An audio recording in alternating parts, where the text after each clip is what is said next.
What's good, everybody? This is Bagman Ejay coming back at you again with another video.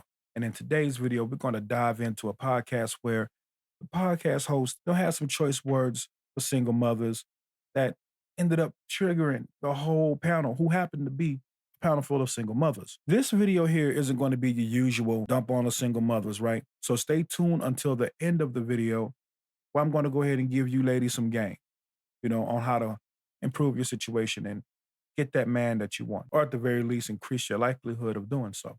Angel and Envy sends in $5. As a single mother, do you believe you deserve a man in the top percentile? And if so, why would that man want you? So all of y'all single moms besides one. So show of hands. Do you think you deserve a man in the top percentile? Now let me tell you what the top percentile is. Yeah.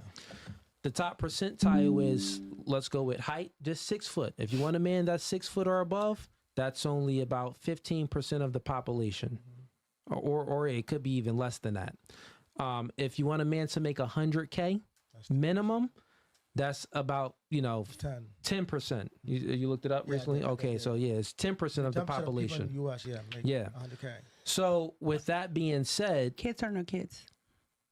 Well, that's the thing. No, the men, if the men have kids. Okay, so I didn't understand the question then. Well, if the man has kids or if he doesn't have kids, regardless of that, only 10% of men make, 100K. Okay. Yeah, so that's what it is. So now the question is, now since you know what the percentile is, just based off of height, because that's what's important to, and based off of income, because that's what's really important. So as a single mother, if you want a guy that's in the top percentile, do you think you deserve? Do you think you deserve that man? So show of hands. Do you think you deserve a man in the top percentile? Show of hands. We got 1. No. Got 2, 3. Oh, we got 4. Okay, 4. Oh, we got 5. Okay, and you're the only one. So you're the only one I said that you don't think you deserve. I'm gonna get to you last. Okay. For the ladies that now the question is, for that man, what you deserve a man in the top percentile, and if so, why would that man want you? Okay, and if so, why would that man want you? Okay, let's start here. So you think you deserve him? Why would that man want you? Well, for one, because I'm a very good mother. I'm not a perfect mom, but I'm a very good mom. So I think. But what does that have to do with him? Because I think that shows a lot about my character.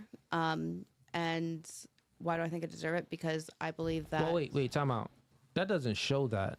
So if you are a single mother, you being a good mother, that doesn't show that you have good character, because single mothers normally don't have good character, generally speaking, because they chose the wrong man, meaning that they normally broke up the relationship. They initiated the breakup. In most cases. So they show single moms show the worst characteristic traits, to be honest. I'll explain why. Because if they had good characteristic traits, they would be with the baby father. They would have chose a man that's worthy of them to have a good kid with, and they would stay with that man. Furthermore, they would see that, okay, if I leave this man, then my daughter or my son would be without a father. And we know that a child without a father leads to more degeneracy. I don't think it's a direct indicator of what their character is, more so than it increases the likelihood that they may not have good character, depending on what they broke up for. My 22-year-old self would kick myself in the face for ever picking the man that I chose to have a child with. Okay, so I just wanted to let you know that when we see a single mom, we don't see good character, even if she can claim that she's a good mom. We see terrible mom. Oh, I can't wait to answer this. Yeah, I do agree with that to a point. But I think because my loyalty is very high, and I believe that if he is a very good man and he provides for me and he loves me and he loves my child, because that is my child, then he deserves every ounce of respect and loyalty. Like I said, I would worship the ground that Tyrone walked on. Because what I'm willing to bring to the table for you is worth. Brothers. She like brothers, it seems. I respect you. I admire you. Okay, let's get to her. What's your take on it? Regardless whether or not I'm a single mother, I'm able to do everything else, whether or not I have a baby or not. I still can be a great wife, even if I have my kid. Yes and no. Yes, because, okay, while you might be willing to do so, but you're always going to be partially obligated to another man's legacy. Facts are facts. Have nothing to do with my quality as a wife. No, what single mothers show is that you're selfish because you prioritize yourself over the kid. If you prioritize the kid, you would have worked through thick and thin to keep that relationship with the father. You would have. Why does the responsibility has to fall on me just because I'm a female? What if the guy was the one? Generally speaking, right? Generally speaking, most women initiate breakups and divorces. So what is it? 70 to 80% of divorces are initiated by women. So they're breaking up a family. So they're removing the father from the home by their own feelings. So they only prioritize how they feel. You're selfish. Generally speaking, not y'all. Well, y'all single moms, y'all are selfish freak out. What about men? What about men though? For example, we know men do bad things. Yes. Oh my God. Men do bad things. What I'm saying is, for instance, I feel like there's this thing in society that we are blamed because of the men that we choose. Sometimes we are deceived. Sometimes we meet a person and we think, oh my God, this guy's going to be such an amazing father. And it amazes me how many times this argument comes up, especially from grown women, when we live in a day and age where you ladies supposedly fought for your right to be respected as full-grown adults. You can't have it both ways. Either you are an adult who should be held accountable for your for your choices, or maybe I'm going to leave that one alone. They turn out to be completely age. So who has to take blame? The deceiver or the deceived? The deceiver, because he knew that he wasn't should prepared. the deceiver take all the blame? No.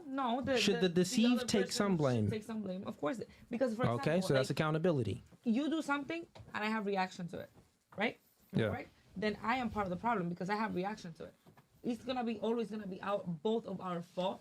But I feel like the deceiver, the person that made the mistake, should be held more accountable. So why does the blame falls on women for leaving when it wasn't the right situation in the first place? Yeah. Because you didn't have to get pregnant by the guy. If you got involved in the situation and you saw that it was going downhill and it wasn't going to be one that was good for you to stay in, why have a baby in it? And if you do decide to have the baby, why didn't you just stay at that point? I know it may be difficult, right? But as long as the man isn't being violent to you, mentally and emotionally abusive, it's just one of those situations to where it just isn't working out because of, feelings, then maybe you should stay and work that shit out.